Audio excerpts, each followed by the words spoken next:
Greetings and welcome to another Warhammer 40,000 Kill Team video where today I'm going over the winners and losers from the March 2024 Q1 Balance Dataslate. Before we get into things, please remember to like and subscribe as well as comment. Let me know what you thought of today's video. Do you like it or not? Let me know. I remember I've got a Discord you can check out in the episode description below, and a Affiliate Element Games and a Patreon if you want to give me some more support. But yeah, this is not an April Fool's video. I know traditionally I make stuff on April Fool's, but this is a genuine video going over who's actually won and lost from the latest Balance Dataslate. So what happened with the latest Dataslate? Several teams got large nerfs. There was a lot of, well, internal rebalancing, and beta decimal rules got updated. So jumps are now auto passes, and for forward deploys, you can only forward deploy up to 4 inches instead of your full forward deploy. And then the line of sight rules were changed. So for hazardous areas, when you're drawing line of sight, if you are more than 4 inches across the area of water or crossing through a gantry, you are not visible. No, this does not actually block visibility. It's only blocking visibility for line of sight. So yes, that is correct. We now have visibility inside of line of sight. So we have a rule inside of a rule, but you're still visible. It's very confusing, but that's effectively how it works. If you want for a full rundown of the Balance Dataslate, you can watch my video on it, and I go through it more in depth. But now let me go on to who exactly are the winners and losers. What's this? No, we don't see this. So for winners, we have a Hierotek Circle. So we had Contemporary Nanomine, did have its range reduced from red to blue, and it no longer affects dashes. So it just reduces your movement by white, sorry. So it's effectively an anti-charge device now, as well as really good at making better choke points on dense boards. A general change was now that they reanimate on a 2-up instead of a 3-up. The Techno Monster has been buffed. We just need clarifications on the rights of reanimation, because rules have written it is now no longer a Cryptek action, it's a Cryptek ability. So technically, if you pick the Techno Monster, it comes with 2 actions and then the rights of reanimation as a free ability. So Games Workshop just need to tidy up the wording there. Probably rules as intended.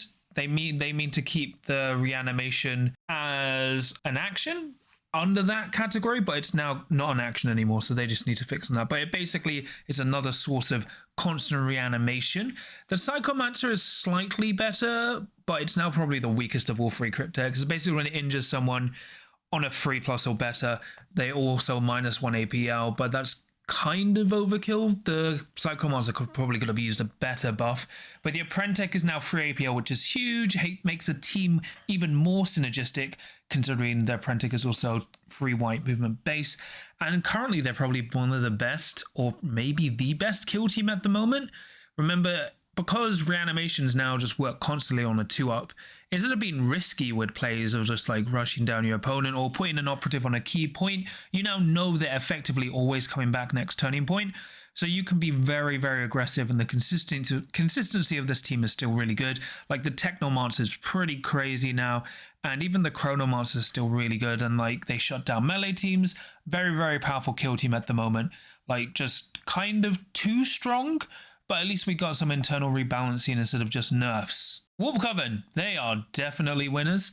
So the Exalted Astartes is free and super flexible, allowing more action efficiency, because you can either double fight or double shoot, and then your heavy gunners can shoot twice, costing all their free APL. But that just makes the team very, very much more flexible, because you just pop it every turn because it's free.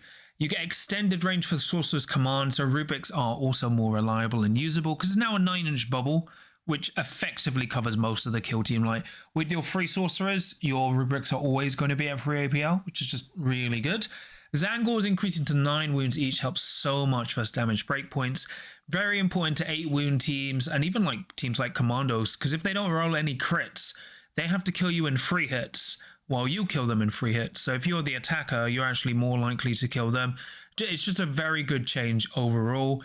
And then the ongoing effect psychic powers now last until the Psych is next activated, so you no longer have to constantly set them up at the start of every turning point. For example, ephemeral instability has been reduced, so now only minuses black from movement and dashes, charges and dashes, but because it's basically constantly in effect now, it's way better. Obviously, you activate that Psycho first, but it just means you're more reliable in staging your gambits and combos, so really good there. And Arcane Robes effectively saves 1 to 2 worths of damage every turning point now, because it lets you downgrade a crit to a hit every turning point. So just overall way better synergy. The team is way more usable, and you actually have a reliable, consistent way to run full rubrics. Although I still think Zangors are still the big winners here, but just a much better kill team from where they were. I don't think they're the top of the meta, but they're in a very good position. Hearthkyn Salvagers, they are definitely winners. So the locator now stops all movement up until turning point 1. Well, the start of turning point 1. It still doesn't stop Hierotek or Wyrmblade with their forward deploys, which is just frustrating, but it's now incredibly strong at slowing down mobility teams. Because, for example, you now don't get Shush. You don't get that free dash from Shush. You don't get Into the Breach. You don't get Drawn to the Hum. You don't get Plunderers. Very, very powerful. Like, you can't even do Call the Attack turning point 1 as long as you take the locator, and he still stops dashes. Very, very useful. He also now grants Ignore Obscuring on top of no cover. So when he places his token, every enemy operative within blue has no cover, and you get Ignore Obscuring against them. So it's not even just a single operative, it's a bubble of anti-obscuring. So if you have the High-Las Rotary and the locator, you now have 2 sources of ignoring obscuring, which is incredibly powerful for shooting teams. So just great things to see here. And the Dozer now has more utility with the free charge from Knock Smash, because what you can actually do, let's say you start engage with someone, you can Knock Smash to knock someone away, then charge someone else and actually fight them, but you just have all this synergy. It's really powerful with what the Dozer can do, so it just makes it a better operative. I mean, he's still amazing on this and that, but you just get so much usage out of those that it's just really nice to see. And they're in a lot better place now, especially with the other changes we've had with the Balance Dataslate. Wyrmblade are definitely winners. Cult Ambush got improved wording, so it's just clearer. Technically, that is a nerf because people are basically playing you're always on with your rerolls, but it's now clarified how it works. They still remain an incredibly strong kill team and are one of the best kill teams in the meta at the moment. Like, there's only a few skew matchups they struggle in. They're very reliable because they're effectively, with their mobile heavy gunners, and then they've got 2 co-agents. They've just got constant rerolls every time they engage. A very, very strong kill team.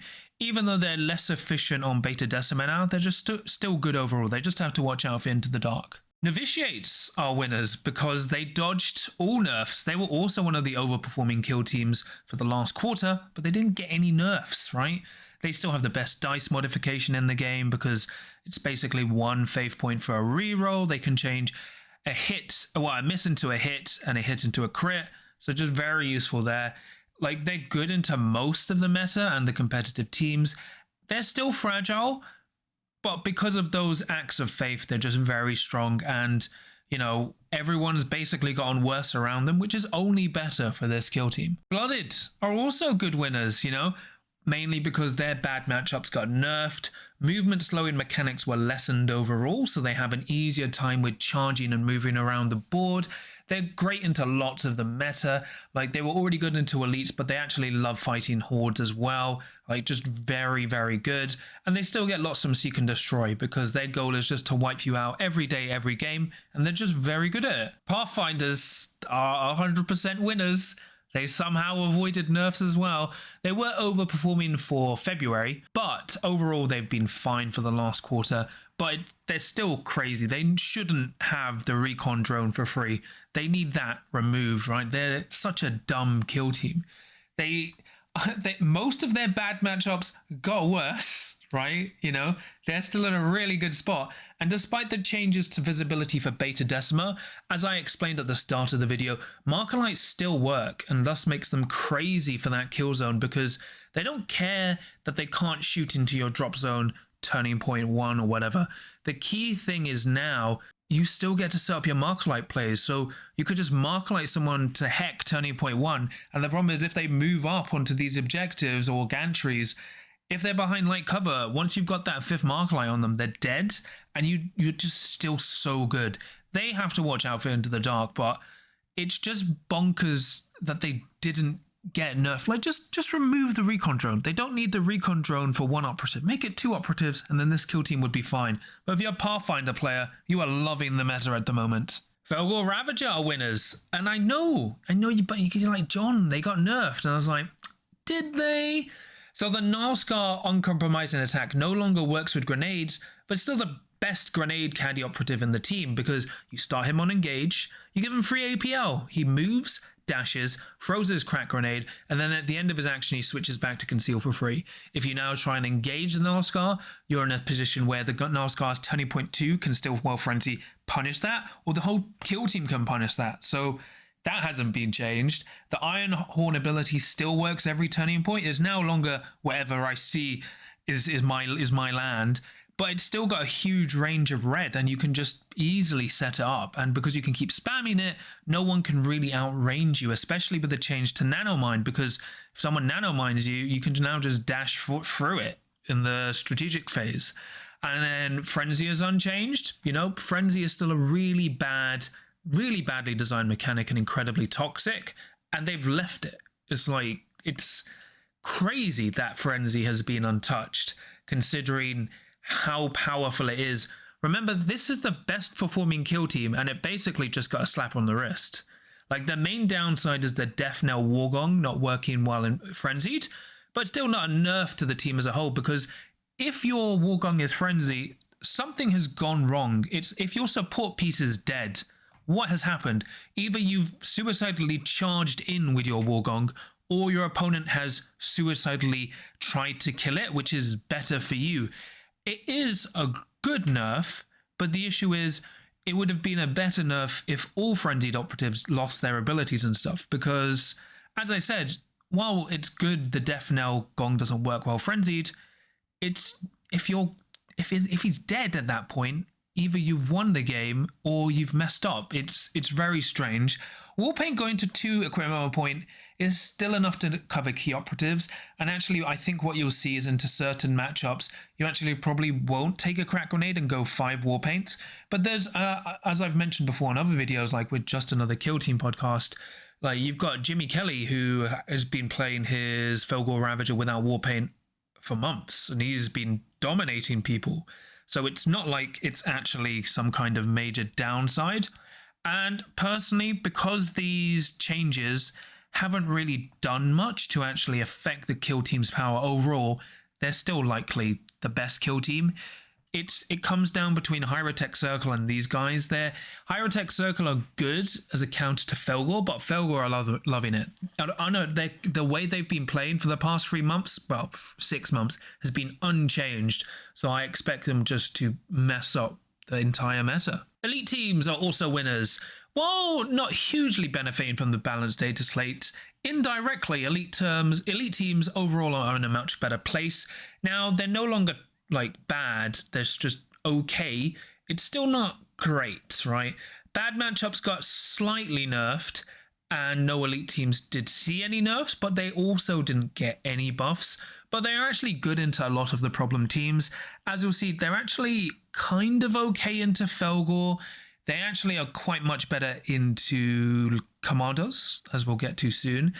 They are weirdly kind of like shooty elites are actually quite good into Hierotek, because now the nanomine doesn't pin them for moving and dashing and then shooting. So elite teams are actually in a better spot. They're still not perfect. I think they're still in a bad state. But compared to the last quarter, they're in a much better place. Void Dancer Troupe, they are losers, right? I'm so sorry, Void Dancer Troupe players. I know some of you got upset at my laughing, and I'm sorry. But you did finally lose Fly, but I think it was at too huge of a cost, because there's arguments about the wording. Apparently, from what has been going around online, they were supposed to get free traverses, but they haven't. So getting a free traverse would help. Technically, I don't believe this is entirely rules as written, but I believe they have to pay 1 white to climb and drop from the Beta Decima objectives. But I think, yeah, basically flip belts need better wording with free traverse. And it's weird, they got nerfed without any internal rebalancing. Like, you could definitely revert the domino field change, so it just goes back to 1 CP instead of CP 1+. I think that would be perfectly fine for this kill team. And if they're still underperforming, you could probably reverse the SADEF chain. So if they get 4 SADEF points, they get 1 CP, and then at the start of every other turning point, they get 2. Like, you could maybe reverse that, but they do need a slight buff. I think if you just gave them Domino Field for 1 CP and then the free Traverse, that would probably be good. They're still a mechanically powerful team, but suffer without being able to abuse Fly, although I still stand by that they needed to lose Fly. It's just weird. Like, you compare it to Hierotek, who got nerfed but then massively buffed in return. It's just odd. Veteran Guardsmen are losers because now they have to play the normal game of Kill Team. Finally had a rules update to reflect the current mechanics of Kill Team, because the spotter doesn't work if you're behind heavy cover, which is a general Kill Team mechanic. And the Demo Mine, well, his range has been reduced, so it's no longer blue, it's red. It's once per game instead of unlimited, and can no longer blow up people through walls, because one tactic you could do is just literally, people are hiding behind Octarius walls, you move, you plant the mine, you kill everyone in a 6-inch bubble. So it's still strong, but you have to be more careful with its use and figure out what the goal of your Demo Mine is. They're still a very strong kill team, but they're no longer as dominant as they once were at the top level, which I think is very good. Would have liked to see some of their melee operatives buff, because they're a really weird kill team where, like, if you just made the bionic arm guy and the trench sweeper 4 attacks, I think that would have been enough. I think there's no harm in making those 4 attacks, because they're melee operatives. All melee operatives should be 4 attack base, and I think that would have been fine. But overall, I've been speaking to even like Charles, and he says, while it is annoying his spotter doesn't work behind operatives against heavy cover and the Demo Mine's been reduced, he only actually got Demo Mines off once per game usually, unless he was in a really dominating position where he'd already won. And actually, he never got much use from his spot ability, and he usually just used the artillery strike instead from the spotter. So I don't think Veteran Guardsmen are going to lose too much. They're just more honest to play against, which I think is really good. Farstalker Kinband are losers, and I know they technically got buffed, but the buffs were very weak and didn't help the kill team overall. It's been something I've discussing with actual Farstalker Kinband veteran players, because we all this is not what the kill team needed.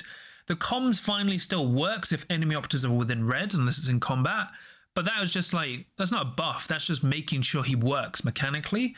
The Stalker is definitely a buff, because now he's 4 attacks, so he goes to 5 if you spend +1 CP. If you spend a CP, so that's really good there. That's great. But the leader equipment, while it gives him +1 attack, you don't want your leader in combat, because if your leader dies, you lose Call the Kill, you lose all these abilities. Your leader is more of a support operative who potentially charges in if it's an opportunity. You don't set him out for melee. So it's not actually a good change. And then the Recruit Hounds change is definitely a side grade, and in my opinion a downgrade, because going from GA2 to GA1 actually makes these Recruit Hounds easier to deal with, because the main problem you had, because you would just go turning point 2, okay fine, the Recruit Hounds just charge in and murder 2 guys for 1 activation your turn. Now 1 charges in and then they just go, okay, I'll just stop the other Recruit Hound. Those are 2 of your big melee pieces. I really would have preferred the normal Recruit Warriors going to GA1. This is just a weird change, and I'm not a fan of what they've done to Recruit Hounds. The team still struggles to deal with 8 wound operatives, as well as good combat damage output in general. I really think this kill team needs to be 3-5 in combat, and it's really strange the Pistolier didn't get buffed. He literally is just it's just 3-4 lethal 5-up, firing twice. Just let them be able to move and shoot. It's just such a weird state this team is in.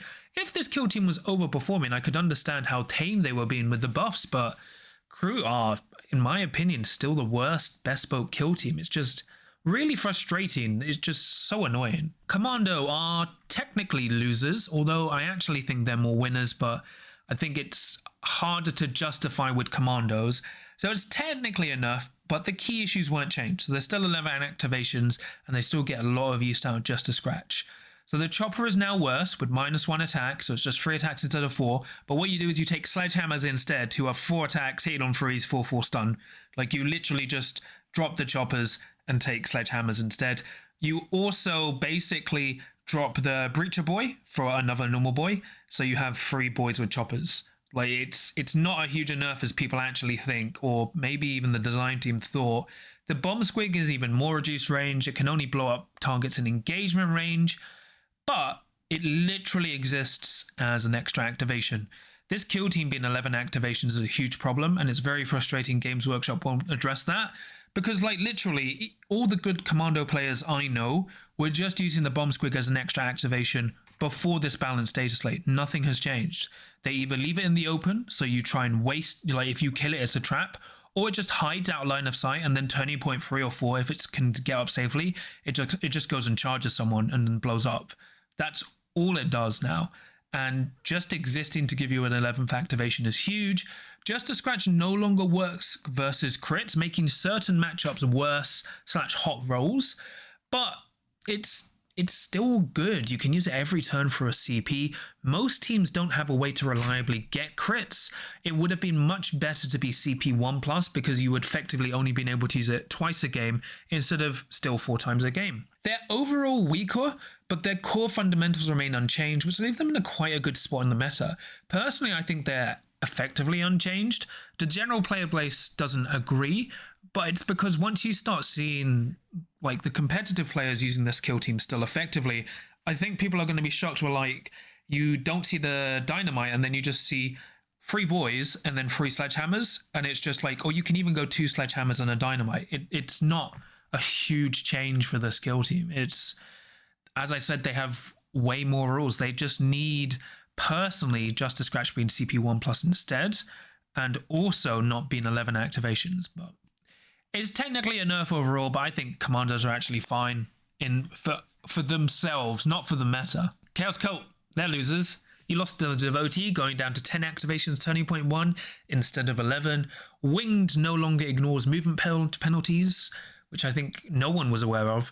They're still a viable kill team, but requires way more careful piloting. They now can't castle up as much for the end game as much as they would like, because losing that Devotee not only just cost you an activation, it's another free body. You only have 14 operatives, and now it's more reliable for your opponent to focus down the Devotees to just make sure you don't have enough mission actions left. So when it goes to like turning point 3 or 4, you're literally running, like you're using your Dark Commune to do objectives instead of like supporting the kill team. So I think they should be fine now, but we'll see. Like worst case, they just lose another Devotee. Scout Squad are losers. They got no buffs whatsoever. They are literally the worst performing kill team up, like Crutes are the worst, then it's Scout Squad, which is really depressing because they're actually a good kill team. But they're not doing well competitively or into the meta. Like, they only need some minor buffs. You just make the leader's ability not need visibility. Just pick someone, and you just give the heavy weapons cumbersome so they can just move 6 inches and shoot. That's all this kill team needs. But because they haven't got any of buffs, they're just not in a good spot. Like, they currently struggle to deal with all the meta threats. If they just had those nice changes, like look what Cumbersome has done to Wyrmblade. It's made their gunners amazing. That's all this kill team needs. It's really frustrating and makes me kind of worried that maybe Season 3 kill teams probably won't get any buffs or nerfs at all, but we'll see going forward. So for the overview, there were lots of changes to the meta based on the last Balance Dataslate.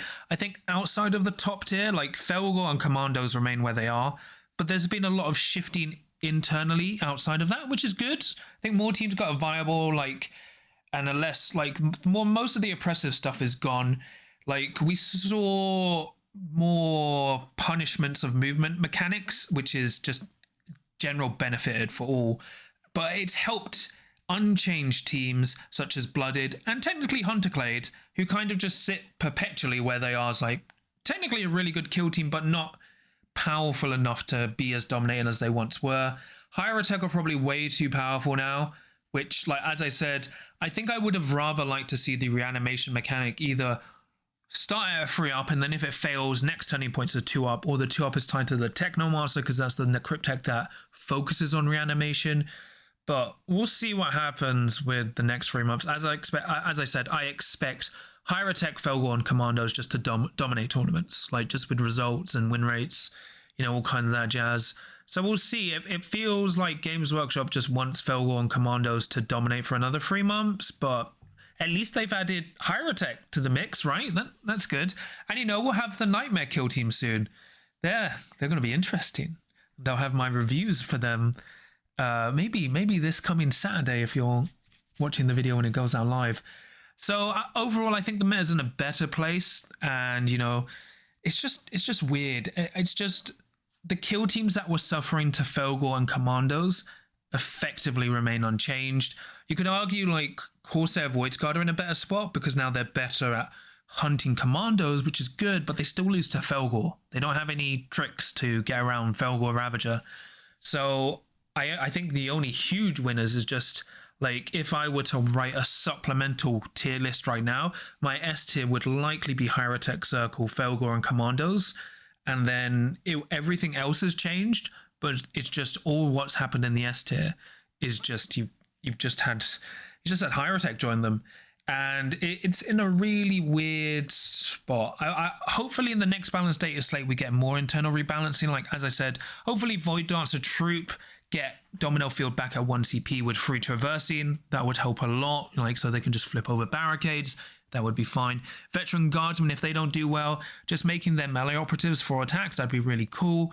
And maybe we're like, I would love a Pathfinder nerf. I think people underestimate how much I want Pathfinders to be nerfed. Like, you could even remove another operative. Everyone is happy when Pathfinders lose another operative. But otherwise, we've had a lot of winners and losers, and hopefully this breakdown has helped you understand that more clearly than my balanced data slate review, because now I can look at teams that weren't touched and stuff. I think obviously key winners were Hierotek, but I'm really liking how Blooded are at the moment. Hierotek, crazy.